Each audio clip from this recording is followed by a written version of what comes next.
नज़ारा याद कर लें, शहीदों के दिल में थी जो ज्वाला याद कर लें, जिसमें बहकर आज़ादी पहुंची थी किनारे पर, जिसमें बहकर भक्तों के खून की वो धारा याद कर लें। जय, मैं मेजर डॉक्टर मनमीत कौर सोडी आज के इस विशेष आयोजन में, और जो कि आज़ादी की 75वीं वर्षगांठ के अंतर्गत कारगिल विजय दिवस के उपलक्ष्य में ये विशेष सम्मान समारोह का आयोजन किया जा रहा है। इसमें उपस्थित सभी गणमान्य जनों का हार्दिक स्वागत एवं अभिनंदन करती हूँ। आज के इस कार्यक्रम के मुख्य अतिथि के रूप में हमारे बीच में हैं brigadier Ravi Kapoor sir, group commander Lucknow मुख्यालय। सर, आपका हार्दिक स्वागत एवं अभिनंदन है। स्वागत है। विशिष्ट अतिथि के रूप में हमारे बीच मौजूद हैं कर्नल दिनेश कनौजिया। और अत्यंत गर्व का विषय ये है कि आज हमारे बीच में वो परिवार मौजूद हैं जिनके जाबाज सपूतों ने देश की आन बान और शान की खातिर अपने प्राणों का बलिदान कर दिया, और शायद आज उन्हीं के कारण से हम सब इस स्वतंत्र भारत में इतनी निर्भीकता से विचरण कर रहे हैं। एक बार उन परिवारों के लिए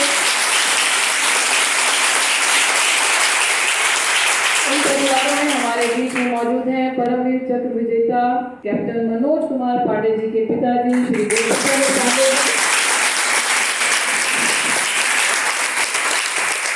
उनके भाई श्री मनमोहन पांडे जी, और साथ में भाभी जी। आप सबका हार्दिक स्वागत है और अभिनंदन है। हमें गर्व है, हमें बहुत हर्ष है कि आज हम ऐसे परिवार के साथ इस कार्यक्रम को साझा कर रहे हैं जिन्होंने अपने सपूत का इतना अमर बलिदान दिया। उसी के साथ हमारे बीच में राइफलमैन सुनील जैन महत जी की माता श्रीमती बीना महत जी मौजूद हैं। दोनों परिवार इतने सरल हैं, इतने सहजता से इन्होंने हमारे इस निमंत्रण को स्वीकार भी किया और उतनी ही सहजता से ये हमारे सामने उपस्थित हैं। तो ये हमारे लिए बहुत ही गर्व और हर्ष का विषय है। मैं आप सभी का एक बार हार्दिक स्वागत एवं अभिनंदन करती हूँ और सभी अतिथियों से निवेदन करती हूँ कि कृपया दीप प्रज्वलन कर कार्यक्रम का विधिवत शुभारंभ करें। दीप प्रज्वलन के लिए मैं सभी को आमंत्रित करती हूँ। हमारी प्राचार्य प्रोफेसर मंजुला उपाध्याय जी जो आज के कार्यक्रम की अध्यक्षता कर रहे हैं, मैं आपका भी हार्दिक स्वागत एवं अभिनंदन करती हूँ। एक बार जोरदार तालियां। मैं सभी अतिथियों प्राचार्य जी से अनुरोध करूंगी कि दीप प्रज्वलन के लिए कृपया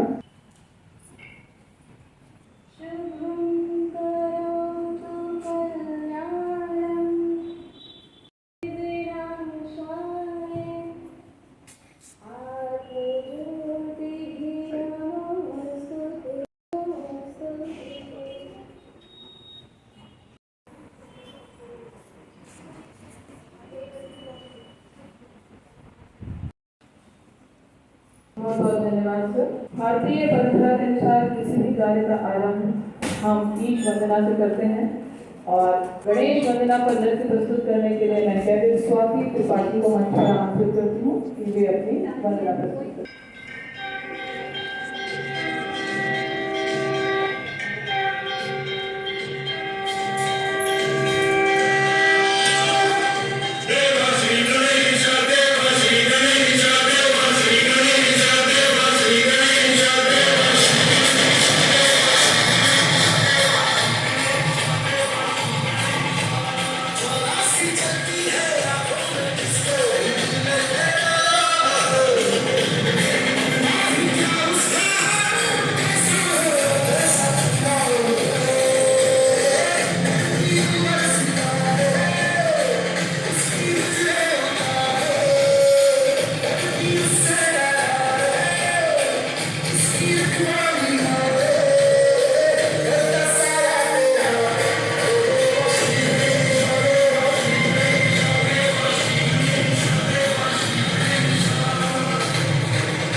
आशीर्वाद हम सभी के साथ। और अब मैं मंच पर आमंत्रित करती हूँ अपने महाविद्यालय की प्राचार्य प्रोफेसर मंजुला उपाध्याय जी को कि वो आज के कार्यक्रम के अतिथि ब्रिगेडियर रवि कपूर सर, लखनऊ मुख्यालय ग्रुप कमांडर को पुष्पगुच्छ एवं स्मृति चिन्ह देकर सम्मानित करें। सर ये सदैव आपको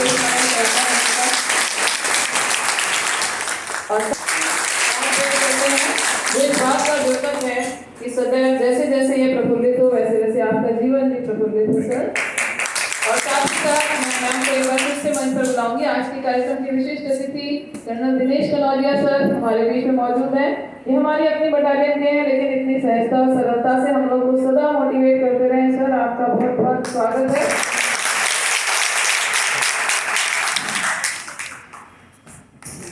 ये सदैव आपको स्मरण कराएगा क्योंकि सर का आज यहाँ पर एक ये अंतिम प्रतिभागिता है, क्योंकि सर की पोस्टिंग आ चुकी है और सर जा रहे हैं। इनके साथ बहुत अच्छा था, इन्होंने बहुत अच्छे से बटालियन को आगे तक पहुंचाया, बहुत मेहनत की। आपका आगे का जीवन भी इसी प्रकार से शुभ है सर। और अब मैं आगे का सांस्कृतिक कार्यक्रम संचालित करने के लिए कैडेट सौम्या भंडारी को मंच पर आमंत्रित करती हूँ। सौम्या में उपस्थित सभी गणमान्य जनों और मेरे साथियों को जय हिंद। शेरों के हुंकार की जैसे, शेरों के हुंकार की जैसे, वीरों के ललकार के जैसे, सरहद पे वो डटे रहे साहस के अवतार के जैसे। कारगिल की उन चोटियों पर, कुर्बानी की वेदियों पर, देशभक्त का तिलक लगाकर विजय के त्योहार के जैसे। संगीत और भारतीय सेना का एक पुराना अटूट नाता है। चाहे वह पारंपरिक समारोह हो, रणभूमि हो या जीत का जश्न हो, संगीत हर ओर पाया जाता है। तो आज का यह दिन संगीत के बिना अधूरा होता।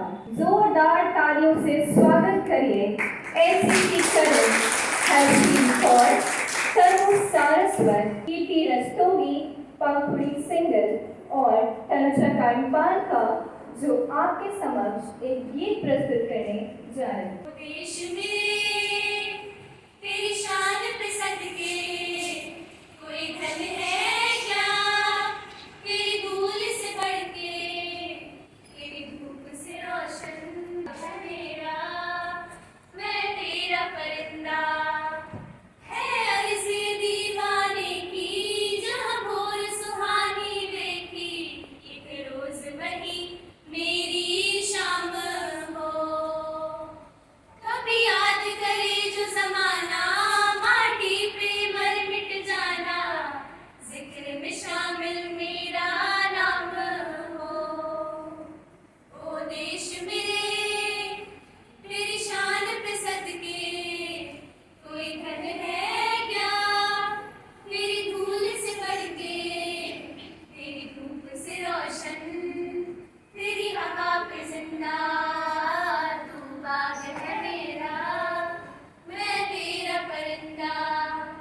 जीने की इजाजत दे दे या हुक्म शहादत दे दे, मंजूर हमें जो भी तू चुने। रेशम का हो मधुशाला या कफन सिपाही वाला, ओढ़ेंगे हम जो भी तू बुने। ओ देश मेरे तेरी शान पे सदके कोई धन है क्या, तेरी धूल से बढ़ के, तेरी धूप से रोशन, तेरी हवा पे जिंदा, तू बाग है मेरा, मैं तेरा परिंदा। तू बाग है मेरा, मैं तेरा परिंदा। यहाँ बैठे सभी लोगों के हृदय में देश प्रेम की भावना को जागृत कर दिया। तुम्हारे नाम के मंदिर नहीं बने हैं कहीं, तुम्हारे नाम के मंदिर नहीं बने हैं कहीं, ना ही मस्जिदों ने ही कभी सजदा किया है तुम्हें, मगर खुदाओं से बढ़कर जो रुतबा होता है, ज़मीने हिंद ने वो मर्तबा दिया है तुम्हें। हम सब भारतवासी डंके की चोट पर यह कह सकते हैं कि भारतीय सैनिक से बढ़कर शूरवीर दुनिया में और कोई नहीं है। सर्वोच्च बलिदान देने से पहले यह एक क्षण के लिए, एक पल के लिए भी नहीं कतराते। अपने परिवार से किया गया वादा भूल जाते हैं, पीछे छोड़ जाते हैं और अपनी मिट्टी से किया गया वादा निभा जाते हैं। अब समय है हमारी अगली प्रस्तुति का। हमारी अगली प्रस्तुति यह दर्शाती है कि जीवन में सामंजस्य का होना कितना जरूरी है। चाहे वह रण क्षेत्र हो या कर्म क्षेत्र हो, सामंजस्य के बिना कुछ हासिल नहीं हो सकता। तो जोरदार तालियों से स्वागत करिए कैडेट श्रेया पांडे और उनके पिरामिड फॉर्मेशन ग्रुप का।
बटालिक तक 15,000 फीट से भी ऊंची बर्फीली चोटियों पर भारतीय रणबांकुरों ने जो इतिहास रचा, उसका दूसरा कोई सानी नहीं है। कहाँ की माटी से आता है, कहाँ की माटी पाता है। तू कहाँ की माटी से आता है, कहाँ की माटी पाता है। मेरे देश का वीर सिपाही नाम अमर कर जाता है, नाम अमर कर जाता है। और इसी भाव को एक नृत्य के माध्यम से आप सभी के समक्ष प्रस्तुत करने आ रही है कैडेट कीर्ति मिश्रा, नंदिनी सिंह।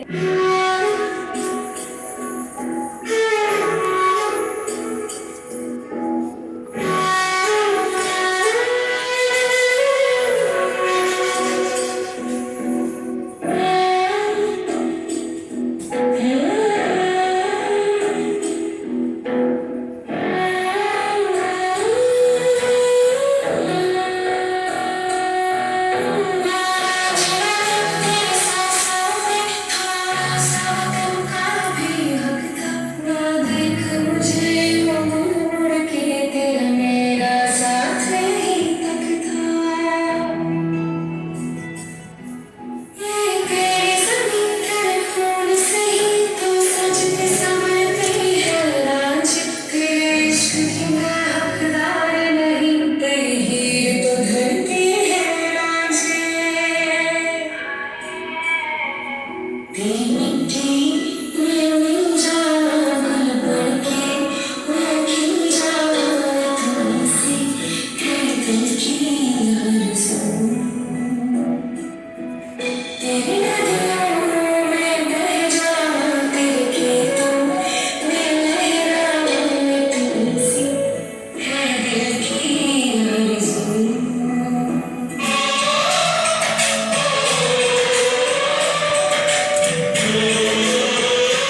ऐसा देश है मेरा, हाँ ऐसा देश है मेरा।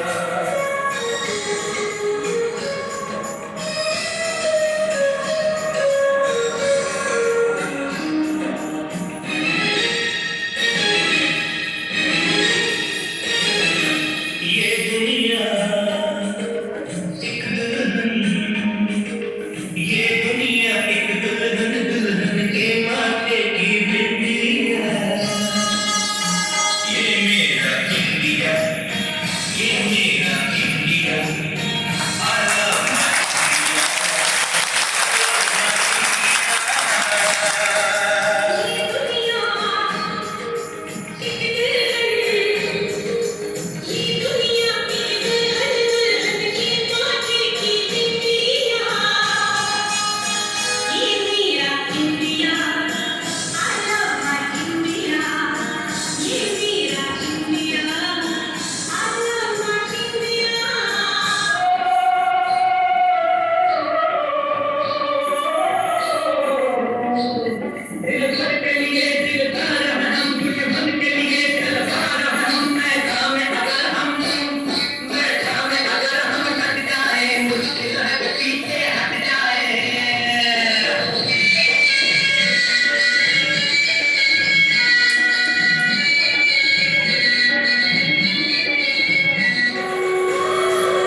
भारतीय सैनिक जब पाकिस्तानी सेना को खदेड़ने के लिए कारगिल की चोटियों पर आगे बढ़ा तो शायद उसने एक बार भी नहीं सोचा होगा कि वह पीछे क्या छोड़ जा रहा है। क्या आवाज है उसी एक फौजी शहीद के। जवान दोस्तों, मेरे शहीद होने के बाद जब तुम मुझे मेरे गांव लेके जाओगे तो यह बताओ, क्या मेरी माँ का सामना कर पाओगे? मेरा यह दिल बता रहा है, वह खड़ी होगी घर की चौखट पर, उसे पता होगा उसका बेटा आ रहा है। घर की दहलीज पर पहुंचते ही मुझे कंधे से उतार देना और मेरी माँ के निकट जाके पोंछना उसके आंसू और सीने से उतर जाना।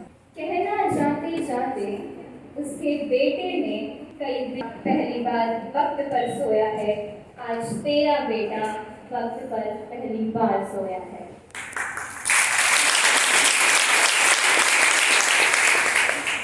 माँ को रोता सुन पिताजी भी बाहर आएंगे, देख के अपने बेटे को ऐसा वह भी बिखर जाएंगे। तब जाकर कहना उनसे, मैंने यह इसलिए किया ताकि ऊंचा मेरे देश का मान रहे, छीन लिया उनके बुढ़ापे का सहारा, ताकि देश मेरा जवान रहे, ताकि देश मेरा जवान रहे।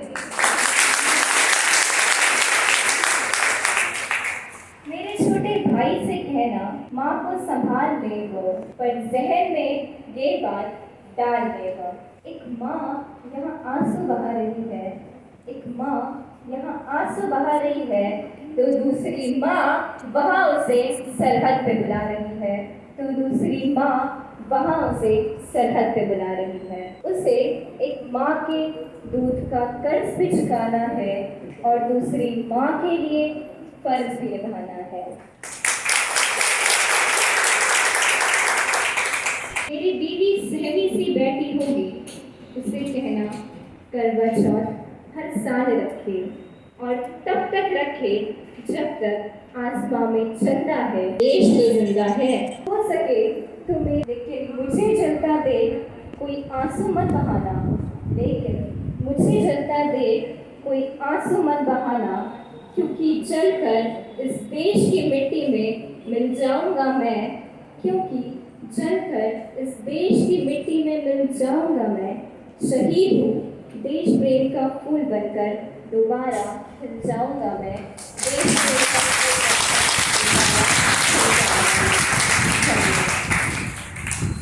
अब मैं अपनी एनो मेजर डॉक्टर मनमीत कौर सोनीना को मंच पर आमंत्रित करती हूँ।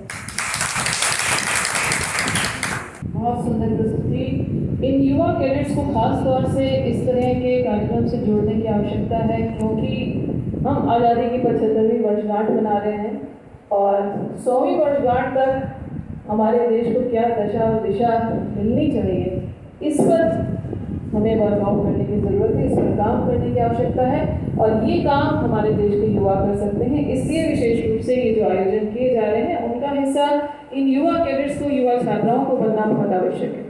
हम फिर से एक बार इसी कारगिल जिस विजय दिवस को आज हम मना रहे हैं उसकी तरफ चलते हैं, क्योंकि आज वो परिवार हमारे बीच में मौजूद हैं। अब वो समय आ गया है इन परिवारजनों को सम्मानित करने का, जिसके लिए हमने एक विशेष ये आयोजन किया था।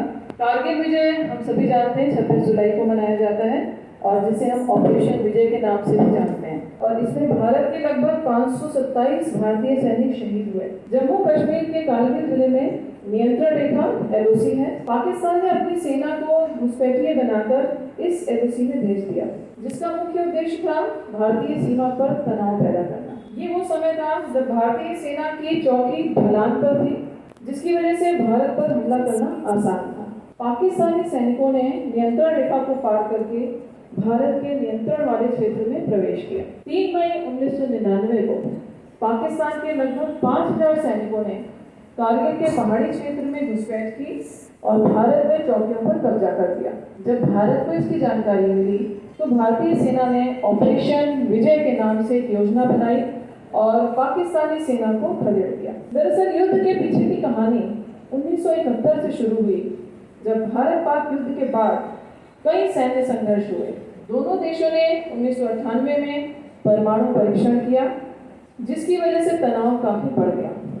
फरवरी 1999 में स्थिति को शांत करने के लिए दोनों देशों ने लाहौर घोषणा पत्र पर हस्ताक्षर किए, ताकि कश्मीर संघर्ष का शांतिपूर्ण समाधान निकाला जाए। लेकिन पाकिस्तानी सशस्त्र बलों ने अपने सैनिकों और अर्ध सैन्य बलों को LOC के पार भारतीय क्षेत्र में भेजना शुरू किया। इस युद्ध के दौरान ऑपरेशन सफेद सागर में MiG-21 और मिराज 2000 सबसे ज्यादा इस्तेमाल किया गया। भारत पाकिस्तान के युद्ध में बड़ी संख्या में रॉकेट और बमों का प्रयोग किया गया।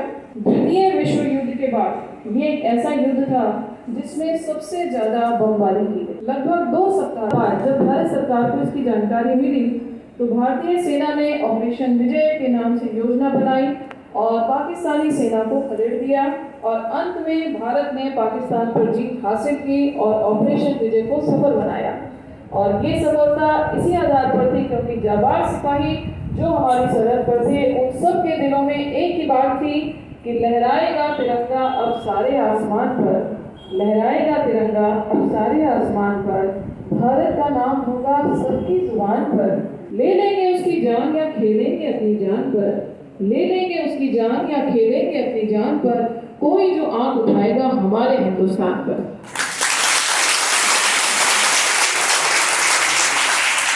और इस ऑपरेशन विजय में जो महत्वपूर्ण भूमिका निभाने वाले जाबाज सिपाही, उनमें से 2 के परिवार जो आज हमारे बीच मौजूद हैं, हम जानते हैं ये उनके लिए ऐसा क्षण है जो कहीं ना कहीं फिर से उन्हीं यादों में ले जाता है, उनको हम समझते हैं। लेकिन इन युवाओं को उनके शौर्य, बलिदान और साहस को याद दिलाना जरूरी है, जिससे कि ये इस बात को ना भूल जाए कि ये स्वतंत्रता बहुत आसानी से ना तो हमें मिली है और ना ही आसानी से हम इसे संभाल पा रहे हैं। इसके लिए बहुत बलिदान हुए हैं और अब इसको संभालने की, देश की एकता अखंडता को संभाल के रखने की और इसे आगे ले जाने की जिम्मेदारी इन युवाओं की और हम सबकी है। तो अब मैं सबसे पहले परमवीर चक्र विजेता कैप्टन मनोज कुमार पांडे जी के जीवन से आपको परिचित कराती हूँ। तत्पश्चात मंच पर मैं उस परिवार को आमंत्रित करूंगी जिसने हमें ये हर्ष और गर्व का अवसर दिया।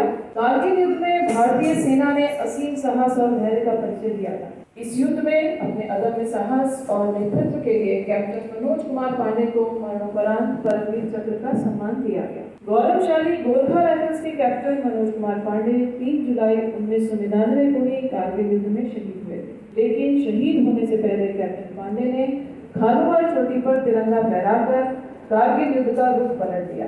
कैप्टन मनोज कुमार पांडे का जन्म 25 जून 1975 को उत्तर प्रदेश के सीतापुर जिले के रूधा गांव में हुआ था।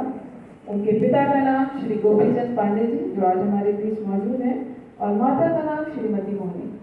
वे परिवार के सबसे बड़े थे। उन्होंने उत्तर प्रदेश सैनिक स्कूल लखनऊ में शिक्षा प्राप्त की। बॉक्सिंग और बॉडी बिल्डिंग में उनकी विशेष रुचि थी। उन्हें 1990 में उत्तर प्रदेश निदेशालय एनसीसी के जूनियर डिवीजन सर्वश्रेष्ठ कैडेट के रूप में भी चुना गया था। लखनऊ सैनिक स्कूल में शिक्षा पाने के बाद कैप्टन मनोज ने पुणे के पास खड़गवासला स्थित राष्ट्रीय रक्षा अकादमी में प्रशिक्षण लिया और 11 गोरखा राइफल्स रेजिमेंट की पहली वाहिनी के अधिकारी बने। कैप्टन मनोज की पहली तैनाती कश्मीर में हुई और सियाचिन में भी उन्होंने अपनी सेवाएं दी। जब कारगिल का युद्ध छिड़ा तो वो सियाचिन से लौट गए। इससे पहले उन्हें जो भी कार्य सौंपा गया था उन्होंने उन सभी को बहुत शिद्दत से पूरा किया था।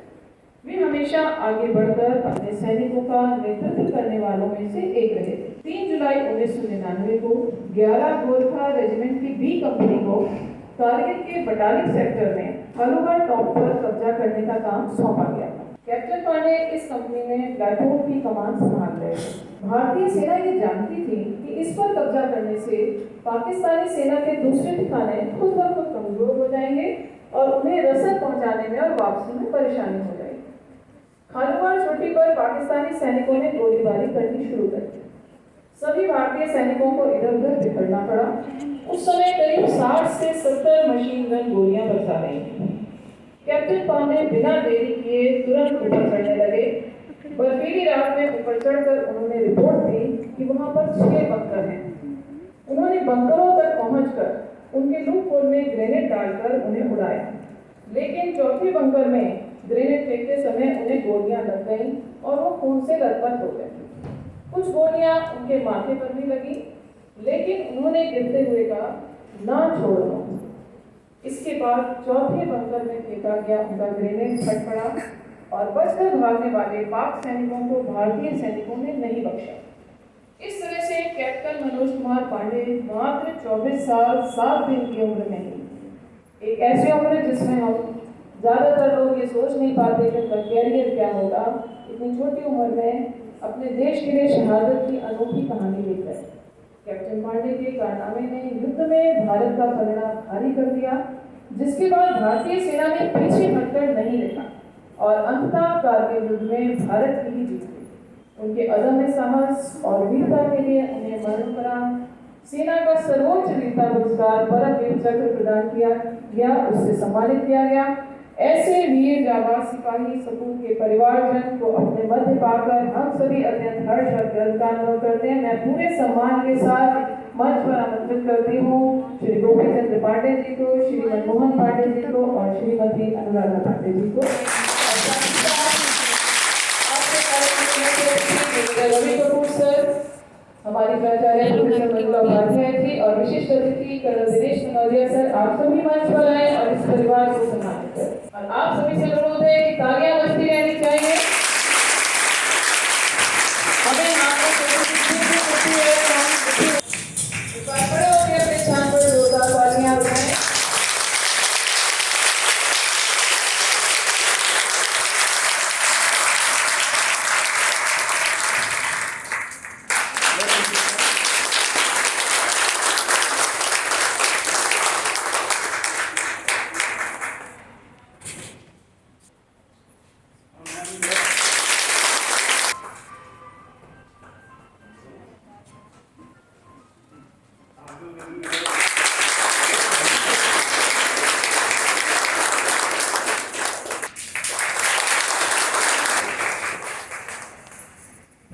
बहुत बहुत आभार। एक और ऐसा ही वीर सपूत की बाबा मौजूद है, श्रीमती बीना महल जी। राइफलमैन सुनील जैन, उनके जीवन से भी आपको संक्षिप्त परिचित कराती हूँ। राइफलमैन सुनील जैन महत इन्फेंट्री गोरखा राइफल्स के जवान थे। दरअसल राइफलमैन सुनील जैन महत तो मात्र 8 साल की उम्र में ही फौजी बन गया था। सुनील जैन के स्कूल में फैंसी ड्रेस प्रतियोगिता का आयोजन किया गया था। उस प्रतियोगिता में उनके सभी साथी रंग बिरंगी आकर्षक वेशभूषा धारण करके आए थे, जबकि राइफलमैन सुनील अपने पिता और दादा की तरह फौज की वर्दी पहनने की जिद कर रहा था। माँ बीना महल जी ने सुनील को फौजी ड्रेस दिलाई और उससे भी उसका मन नहीं भरा। उन्होंने फौजी ड्रेस के साथ एक बंदूक के लिए भी मांग की। माँ ने प्लास्टिक की बंदूक दिलाई इसके बाद प्रतियोगिता के दिन सुनील एक के बाद एक कई देशभक्ति गीतों पर अपना शानदार प्रदर्शन करते रहे। वहां जब सुनील ने कहा कि मैं अपने खून का एक एक कतरा देश की रक्षा के लिए बहा दूंगा, तो सभी लोग अत्यंत ही रोमांचित हो गए। आप उम्र देखें, मात्र 8 साल में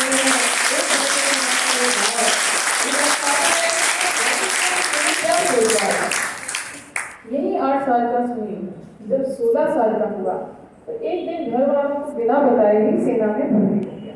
घर आकर सुनील ने बताया कि माँ, मैं भी पापा और दादा की तरह सेना में भर्ती हो गया हूँ। मुझे उनकी ही 11 गोरखा राइफल्स रेजिमेंट में तैनाती मिली है। अब मेरा बचपन का वर्दी पहनने का सपना पूरा हो गया। माँ बीना महत बताती हैं कि कारगिल में जाने से पहले सुनील घर आया था। कुछ ही दिन रुका था कि यूनिट से बुलावा आ गया। बोला था, माँ अगली बार मैं लंबी छुट्टी लेकर आऊँगा। राइफलमैन सुनील जैन को 10 मई 1999 को उनकी 1-11 गोरखा राइफल्स की टुकड़ी के साथ कारगिल सेक्टर पहुंचने का आदेश हुआ।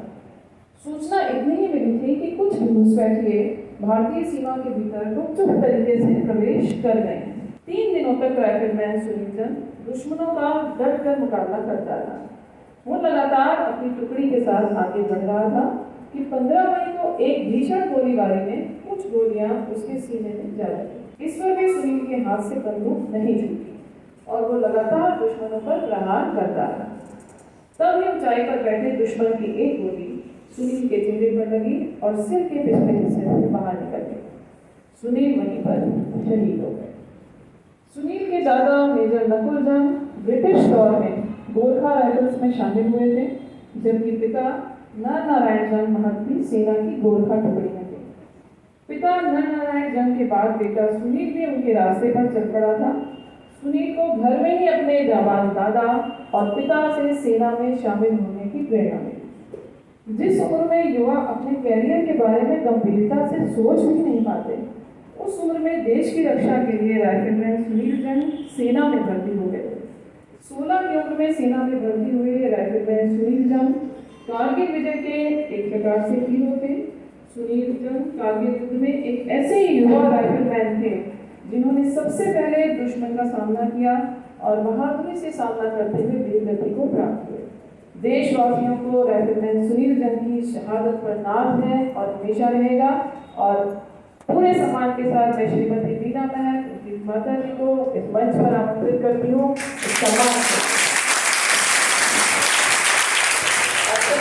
निवेदन है कि मंच पर उनको सम्मानित करें। आपके पुत्र ने ऐसा कारनामा किया जिसने आज हम सबको ये दिन दिखाया है। हमें गर्व है, हमें नाज है आप पर। लगातार तालियां बजती रहनी चाहिए ऐसे बर्बाद करने के लिए।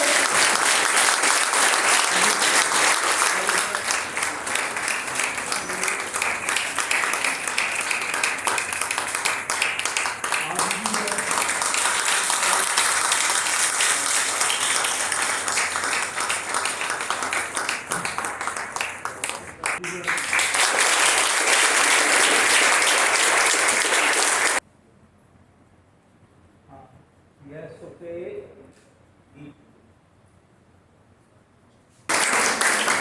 बहुत बहुत आभार। आज आप परिवारजनों को अपने बीच पाकर हम सभी बहुत गौरवान्वित महसूस कर रहे हैं। और देश के नागरिक कभी भी आपके परिवार का कर्ज नहीं उतार पाएंगे। सारी जिंदगी हमें इस बात को याद रखना होगा कि हम जिस स्वतंत्र भारत में हैं उसकी जिम्मेदारी हम सबको उठानी होगी। आगे इसके विकास की जिम्मेदारी हम सबकी है। और अब मैं मंच पर आमंत्रित करती हूँ आज के कार्यक्रम के मुख्य अतिथि ब्रिगेडियर रवि कपूर सर, वे मंच पर आए और आज के इस विशेष अवसर पर अपने विचार दें।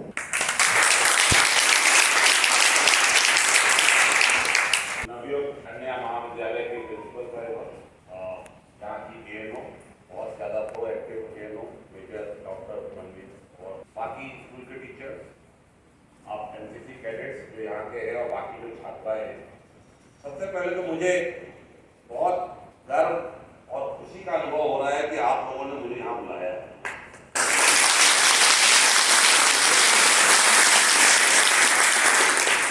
ये मेरे लिए बहुत ही सौभाग्य की बात है।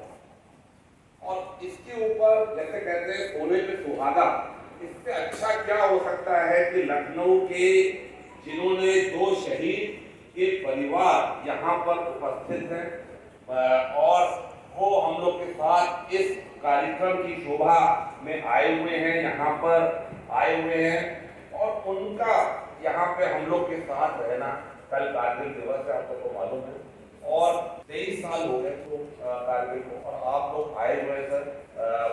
मैडम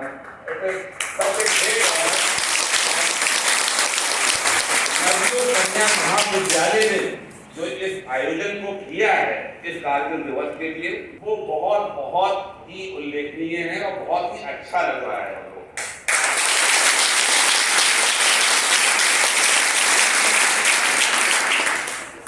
मैं आप लोग का सबका हृदय से आभारी हूँ। नवयुग कन्या महाविद्यालय की अपनी लखनऊ में एक शान है और जैसा आप लोग के जो बच्चों ने जो एक सांस्कृतिक कार्यक्रम किया, मैं सही बता रहा हूँ, अपने दिल से बता रहा हूँ, इतना अच्छा कोऑर्डिनेशन, इतनी अच्छी तरीके से उसको पेश किया गया, चाहे छोटा सा कार्यक्रम लेकिन हर चीज उसमें बिल्कुल सही थी। ये मैं समझ सकता हूँ कि उसको करने में आप लोगों ने कितनी मेहनत की होगी और तब ये कार्यक्रम यहाँ पर आ सकता है। बहुत बहुत बधाई हो आप लोगों को और मैं देख सकता हूँ कि आपकी एनोज ने कितनी उसमें मेहनत की होगी, आपके प्रिंसिपल ने कितना आप लोग को सपोर्ट किया होगा जो इस तरीके का कार्यक्रम यहाँ पेश हुआ है। अब आते हैं कारगिल की बात। जैसा कि मुझे आप बताना चाहिए कि आपकी एनोज जो है इतनी ज्यादा इंस्पायरिंग है हम लोग के लिए, लखनऊ में हर जगह वो जो है सबको हम लोग को इंस्पिरेशन देती हैं। आप लोग को कोई इंस्पिरेशन की अलग से जरूरत नहीं पड़नी चाहिए क्योंकि वो हम लोग के लखनऊ में जितने बाकी बच्चे हैं, यहाँ के ही नहीं बाकी जगह के जितने बच्चे हैं सबको इंस्पिरेशन देती हैं।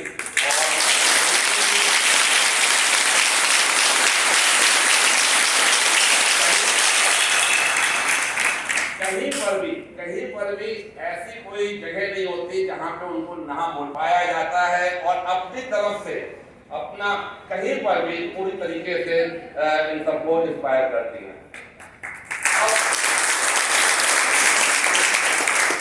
अब थोड़ा सा कारगिल के बारे में भी थोड़ा सा बताना चाहता हूँ। हम लोग आप लोग यंग हैं, शायद जब कई साल हो गए हैं, कई सारे लोग आप लोग पैदा हुए थे या कुछ छोटे बहुत बच्चे होंगे। ये देश के लिए और हम लोग 75 इंडिपेंडेंस डे मना रहे हैं। आप लोग ने शायद बहुत सारे लोगों ने कारगिल की तरफ गए भी नहीं होंगे, देखा भी नहीं होगा। कितने लोग यहाँ से गए कारगिल में? आप लोगों ने किसी को मौका मिला है आप लोगों को कारगिल जाने का? कारगिल ले कहीं जाने का मौका मिला है आप लोग को बच्चों को? No sir. कभी मौका मिले तो जरूर जाइएगा, वहां देखिएगा कि क्या कैसे हालात होते हैं और कैसी डिफिकल्टी, कैसी दुर्गम परिस्थितियां होती हैं। हम लोग के देश में हमारी पहली लड़ाई अगर 1948 की लड़ाई को छोड़ दे तो 1965 में, जिसमें हमें माना जाता है कि हमें जो है मिली थी। 1971 जो बांग्लादेश का वॉर था उसको माना जाता है कि हमारी स्ट्रेटेजिकली हमारी अच्छी लड़ाई थी क्योंकि हम स्ट्रेटेजिकली हमने जो है ईस्ट पाकिस्तान को वेस्ट पाकिस्तान से अलग कर दिया था। स्ट्रेटेजिकली मतलब जो बड़े सेना नायक थे, जो बड़े अधिकारी थे, उन्होंने ऐसी स्ट्रेटजी बनाई कि उसमें हमें विजय हासिल हुई। बाकी भारतीय सेना सीआई काउंटर इंसर्जेंसी ऑपरेशन में कंटिन्यूअसली काम कर रही है, लेकिन जो कारगिल था वो भारतीय सेना के इतिहास में, देश के इतिहास में एक वॉटरशेड मूवमेंट था, ऐतिहासिक क्षण था जिसमें कि बहुत विपरीत परिस्थितियों में, बिल्कुल विपरीत परिस्थितियों में भारतीय सेना ने जीत हासिल की और उस विपरीत परिस्थितियां ऐसी कि हाथ पीछे बंधे हुए पहाड़ियों में किसी जगह पे अगर आप पहुंच जाती हैं, अगर आप डिफेंस ले रहे हैं तो उसको अटैक करने के लिए 9 गुना 18 गुना आदमियों को जाना पड़ता है। ये आप समझ लीजिए। अगर मान लीजिए आप पहाड़ी के ऊपर बैठ गए, अगर आप 10 आदमी बैठ गए तो उनको वहां से खदेड़ने के लिए आपको 100 आदमी 150 आदमी चाहिए होते हैं, सैकड़ों में बैठे हुए थे।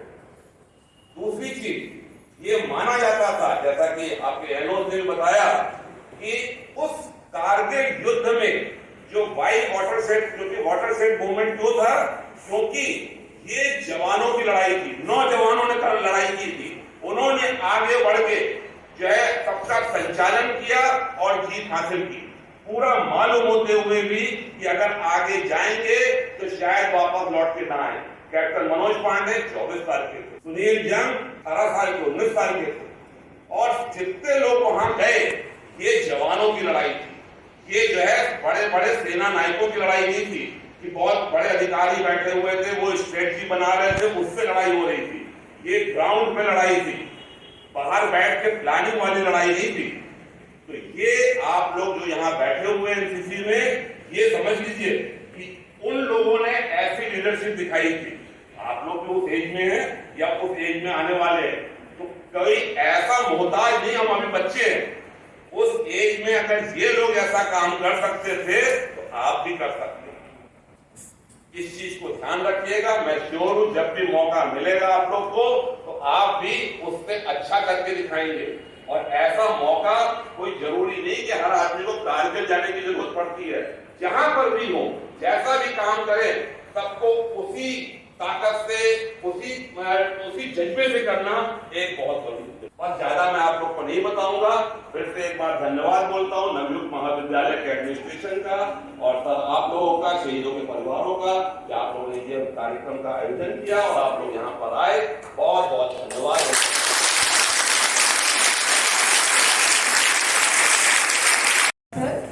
आपके इतने प्रेरणादायी वक्तव्य के लिए। और बहुत सही बात आपने कही, यही बात इन युवाओं को बताने की जरूरत है कि जो एक भारत श्रेष्ठ भारत का स्वप्न देखा जा रहा है वो तभी साकार हो सकता है कि जब हम जहाँ पर भी, जरूरी नहीं है कि देश की सेवा केवल सरहद पर जाकर ही की जा सकती है, हम जहाँ पर भी हैं, समाज में जिस स्थान पर हैं, उस स्थान पर अगर पूरी निष्ठा के साथ अपने कर्तव्य का निर्वहन कर रहे हैं तो हम वास्तव में देश की सेवा कर रहे हैं। और इसी गति में हमें आगे जाना है। और अब मैं कार्यक्रम की अगली कड़ी में अपनी महाविद्यालय की प्राचार्य प्रोफेसर मंजुला उपाध्याय जी को मंच पर आमंत्रित करती हूँ कि वह आए हुए सभी अतिथियों का स्वागत एवं धन्यवाद। सभी को नमस्कार।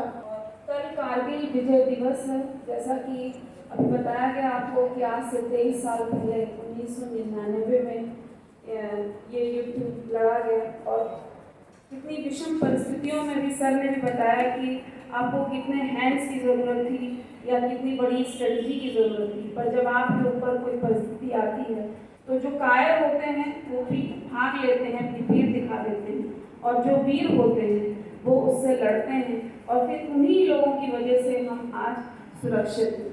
और जो सिविलियंस हैं उनको इस चीज़ का महत्व समझना होगा अपने हर क्रियाकलाप में कि जो हमारे सेना जवान हैं वो चाहे किसी भी विंग की हो, चाहे वायु सेना, जल सेना, थल सेना के, वो अपने जीवन को हर समय रिस्क पर रखकर हमारी रक्षा के लिए कार्य करते हैं।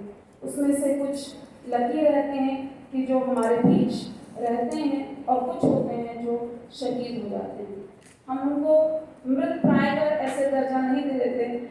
आज से 23 साल बाद भी अगर हम एक आयोजन कर उनको नमन कर रहे हैं, उनको याद कर रहे हैं, उस गाथा को बार बार गा रहे हैं, उसकी पूर्व संध्या आप कह लीजिए, आज अपराह्न में ये कार्यक्रम हो रहा है, तो ये ही उनके प्रति सच्ची जो है श्रद्धांजलि है। और मैं हमारे बीच आए हमारे मुख्य अतिथि ब्रिगेडियर रवि कपूर जी और कर्नल विशिष्ट अतिथि कर्नल दिनेश कनौजिया जी, इन सबका हार्दिक स्वागत, अभिनंदन और धन्यवाद देती हूँ कि आप हमारे बीच आए और हमारी जो कैडेट्स हैं उनका मान बढ़ाया और साथ ही साथ हमारे महाविद्यालय परिवार का भी मान बढ़ाया। और हमारे बीच कारगिल युद्ध के जो 2 शहीद थे, परमवीर चक्र विजेता कैप्टन मनोज पांडे जी, मेरे घर के कुछ दूरी पे ही कैप्टन मनोज पांडे चौराहा है, और क्योंकि मैं विद्यार्थी परिषद से भी जुड़ी हुई हूँ तो हर साल वहाँ पर उनकी मूर्ति की सफाई और उसकी पुष्पार्चन ये सब होता है साल में 2-3 बार। तो साथ ही साथ सुनील जंग जी की माता जी, मैं देख रही थी कि उनके लगातार अश्रु बह रहे थे। तो आज से 23 साल बाद भी वो जख्म उनके, मतलब मुझे लगा कि ऐसे फिर से हरे हो, क्योंकि एक माँ के लिए सेना में भेजना ही एक बहुत बड़ा कि आपको पता होता है कि आप रिस्क पे ही भेज रहे हैं। आपका बच्चा रहे, एक बेटी या बेटा, तो लड़कियां भी जा रही, वो वापस आएंगे नहीं आएंगे, किस एज तक कुछ आपके रहेंगे, किस एज पे नहीं रहेंगे, कुछ बिना कुछ का विवाह भी नहीं हुआ होता है, कुछ की एकदम यंग वाइफ्स होती हैं, कुछ के बच्चे बहुत छोटे होते हैं, उनकी मृत्यु हो जाती है, शहीद हो जाते हैं वो देश के नाम पर। तो हमें इसको सीरियसली लेना चाहिए। और जैसा कि आज़ादी का हम अमृत महोत्सव मना रहे हैं, तो हमें आज़ादी दिलाने के लिए लाखों लोग शहीद हुए। उसी तरीके से जब हमें आज़ादी मिल गई तो हमारी देश की सुरक्षा के लिए भी लाखों लोग अपनी जान गंवा चुके हैं। तो अगर हम जिस कार्यस्थल पर हैं, हम जो कार्य कर रहे हैं, मान लीजिए आप छात्राएं हैं, आप पढ़ रही हैं, कोई एनसीसी कैडेट है, कोई एनएसएस वर्कर है, किसी भी जॉब में हो आप, चाहे आप गृहिणी ही हो, आप सभी अपने कार्य को अच्छे से करें। और मैं तो ये भाग्यशाली समझूंगी और अपनी एएनएम जी का धन्यवाद दूंगी कि बहुत सारे कैंपसेस, दुर्भाग्य है हमारा कि जो है वहाँ पर देश विरोधी ताकतों के नारे लगते हैं कि भारत तेरे टुकड़े होंगे, बहुत रैंकिंग में बहुत ऊंचे इंस्टीट्यूशंस हैं, पर मैं उनको उस रैंकिंग को नहीं मानती। जहाँ पर देश के विरोध में नारे उठें, वो जो है कोई भी अच्छा संस्थान नहीं हो सकता। इसका मतलब वो प्रश्न चिन्ह उठाता है वहाँ के एडमिनिस्ट्रेटर पर, वहाँ के शिक्षकों पर और वहाँ के जो बच्चे पढ़ रहे हैं उनकी परवरिश। तो अगर नवयुग कन्या महाविद्यालय उसमें एक ऐसा इंस्टीट्यूशन है जहाँ पर समय समय पर आपको राष्ट्रवादी सोच के कोई ना कोई कार्यक्रम होते रहते हैं। सरकार की तरफ से भी ऑर्डर्स हैं, पर उसके पहले भी हमारे यहाँ आज़ादी से संबंधित या अमृत महोत्सव से संबंधित इधर पिछले 1 साल से और आगे भी अभी 1 साल तक होने पूरा रूपरेखा बनी हुई है और वो कार्यक्रम निरंतर लगातार होने हैं। तो मैं दोनों ही शहीद परिवार को नमन करती हूँ कि आपने अपने बेटों को जो है इस सेना में भेजा और उनको मैं उन बेटों को भी नमन करती हूँ, क्योंकि हम भी एक माँ हैं और एक बेटे को एक खरोच भी आ जाती है, तो हम लोग समझ सकते हैं हम लोग पे क्या हो सकती है। तो बेटा ना ही रहे तो उस पर माँ के दिल पे, हो चाहे फौजी की माँ हो चाहे कोई आम माँ हो, तो वो दिल तो दिल ही है माँ का।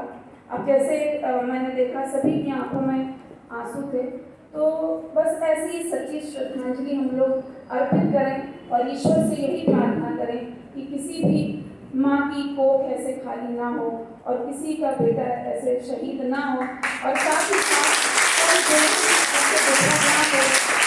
और देश हमारा सुरक्षित रहे। हालांकि हम जानते हैं आज से नहीं चिरकाल से जो सैनिक होते हैं उनकी जान जाती है।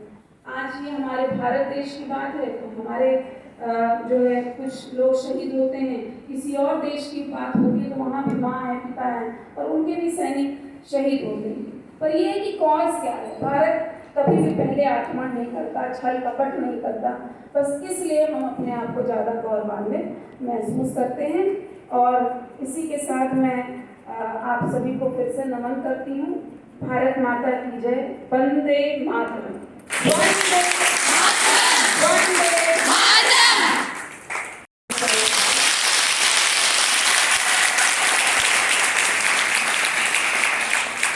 बहुत बहुत धन्यवाद।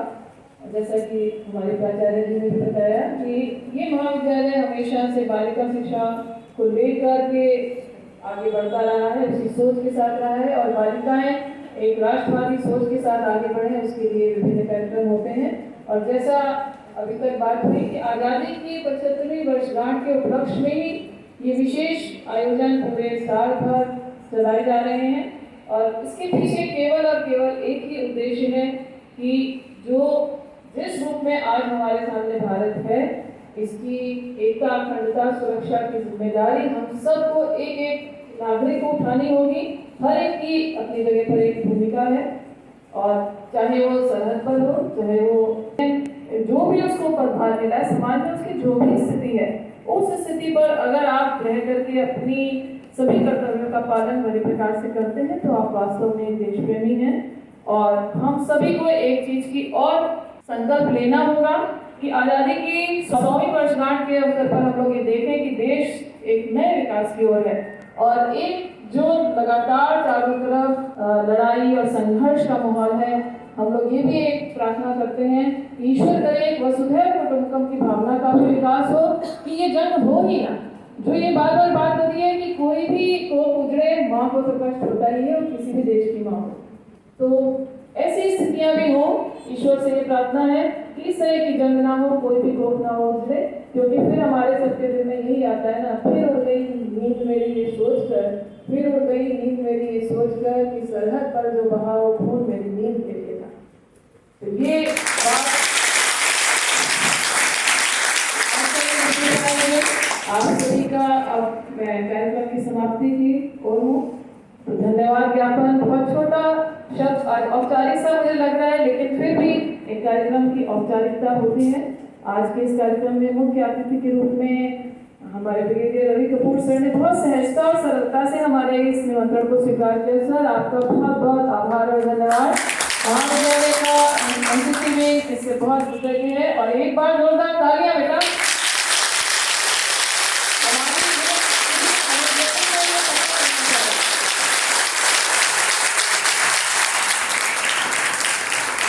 और हमने बहुत अल्प समय में इस कार्यक्रम को तैयार किया, क्योंकि इस सेमेस्टर की परीक्षाएं भी